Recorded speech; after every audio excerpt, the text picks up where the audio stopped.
Hey guys, welcome back to the channel. Today we're doing an in-depth tour of this 2007 Honda Civic 1.8 VTEC. This car is around 97,000 miles, so there are a couple of dents and scratches, but overall it's still in some good condition. Now the exterior styling, when it first came out, was pretty striking to say. I think it still looks, I guess it's personal preference, but I think it still looks good. It looks very angular, very sharp, and at the Type R of this generation, I think it looks pretty sick. I think you can get different ranges of wheels. This one's a pretty nice, like 1, 2, 3, 6-spoke. There are some worse wheels you can get, so I think these are pretty nice wheels, and they do fit the car very well. It does give you like spaceship vibes, but yeah, very angular, very aggressive. I think overall it's a good-looking car in my book. Some people might have different opinions, and I think the rear is the most interesting look with the weird spoiler thing over there.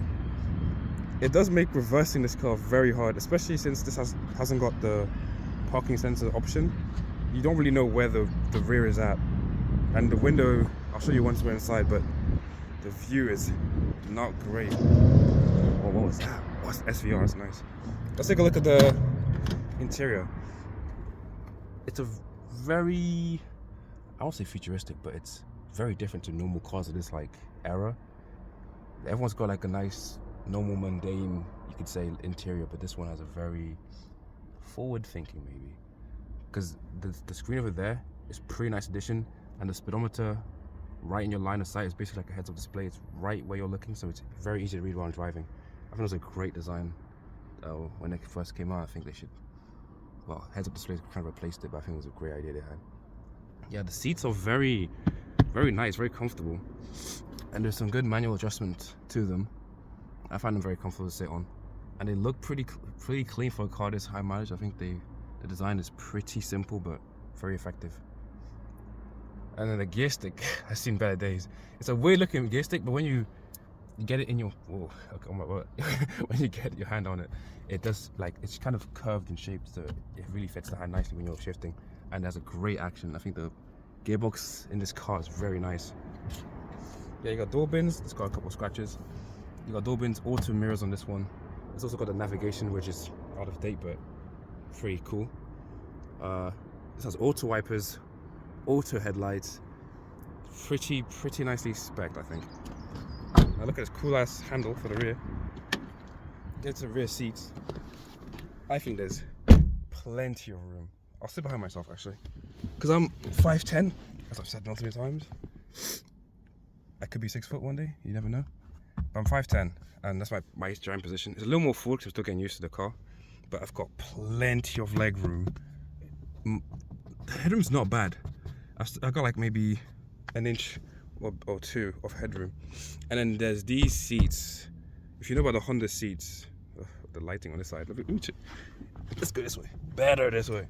If you know about the Honda seats, you know the way they fold is very practical. So you have a couple ways of folding them. You can either start with the base, where you can just lift this base and then clip this down, and then you've got a huge amount of storage down here. The way these Honda seats work are incredible.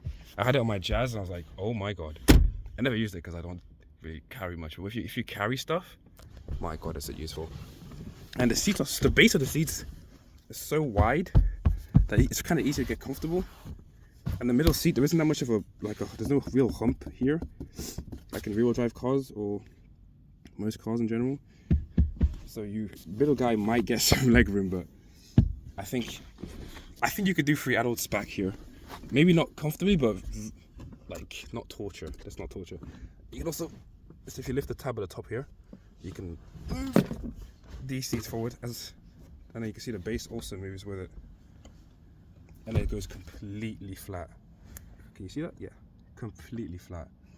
I think the design, ergonomics, is that the word? Yeah. The execution is quite good. Isofix in the rear. So yeah, for a family hatchback, it's very practical. It's just, as you can see, the rear visibility, you see nothing really. You have no idea how close you are to the car behind or where you are. The mirrors try and help, but it's not enough. So parking sensors, either try and find a way parking sensors or get them retrofitted if you're looking at this car. It'd make life a lot easier. And from here you can see the front, which is wow. It looks, I don't know what to say. I think it looks good. My favorite part is that steering wheel. I had it on my Jazz. In the hand, it's amazing. This design-wise is beautiful. And this is like, it has cruise control. It has the volume, the modes. You can call, it has a voice activation thing over there. I have no idea what to say to get them to work, so we'll figure that out maybe. And you have your, right there. You press that and it just switches whatever you see on the screen in the middle. I'll turn the screen on in a minute so you can see what I'm talking about. Cubby, what's inside here? Oh, that's the FM thing. That's that thing. So this car, I think before 2009, there's no aux. I think there's no aux jack. So what I had to do was get a FM transmitter. So a transmit FM signal for your car radio to hook up to, and you Bluetooth to this, and you can basically have your own radio station from your phone, and it works pretty well. But yeah, I think it's a very clean interior. The light headlining makes it feel way more airy than otherwise would. You can get a sunroof in these cars. I think that would complete it. Be like a like a glass house, like a greenhouse in here, like the nice way, not your cook and die. But yeah, speakers. Can you see that at the bottom? Yeah, speakers. They're not bad. They're pretty good for the price. I think this car around this mileage, $2,000, around the $2,000 mark. Less. You can find some cheaper, and you can find a bit, but around the $2,000 mark, 1.7. You'll find a car about like in this condition. But yeah, let's go to the front. I'm just like traveling through the car. Yeah, the handles are weird. I didn't know they had this thing inside them. I've always seen these cars from afar, but I've never really been inside of one of them. The handles are pretty interesting.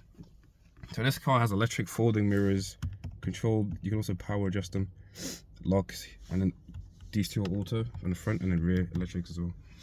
So let's turn this puppy on right here. Bang. And it's a push start. The key ignites the ignition, and then you have to push the start like that. And okay, I got it. I'm gonna turn it down because she's gonna, and turn the fans down. That's loud. As you can see in the middle, this button here controls your gauge. It's a very clear gauge, very easy to see when you're driving. And your speedometer is even clearer. And you can also, if you're going abroad, you can change it to kilometers an hour using this button here.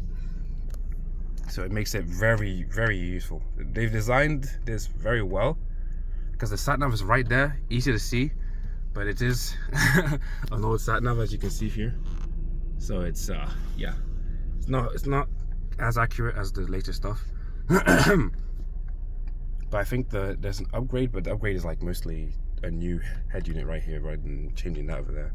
If your clock and your temperature gauges up here and your FM, whatever mode you're on in that little pocket, I think it's a very nice design for a car that came out in 2007.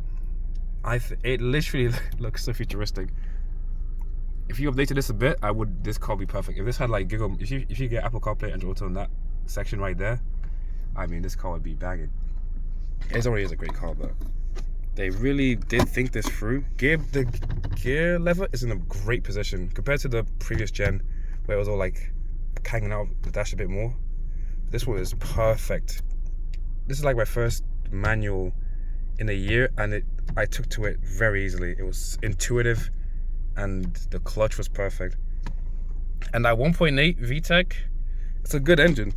It's got some poke when you need it to. It's got some poke. It's not fast. It's like 8 seconds to 60, 8 point something, but it's got some poke to it. But yeah, I think overall this car is a great, very usable car. It just needs, I think the one thing this car is missing is parking sensors. Because if you can you see from the mirror here? Look at that. Look at that. That's all you can see when you're reversing. You do have some mirrors to try and help you, but you put some parking sensors on this car, you've got the perfect daily, I think. It's economical. It's nippy enough around town. Visibility out like straight out the front is perfect. This pillar can be a bit because of this extra, like this section right here. You have to look around it a bit, but it's not too bad. Over your shoulder, so clear. You can see everything. And yeah, I think overall, they made a great car in 2007. Like I can't believe how good this car is. and for the price you can get it at. You just have to keep an eye out for any rust or any components wearing, because they're quite old now. But I think at this price, you've got a great daily. And as you know, with Hondas, the engine probably run before, you probably die before the engine dies unless something goes wrong and you don't service it. But yeah, overall, great interior, great car. Thank you for watching. Leave a like, subscribe. Let me know what else you want to see on the channel.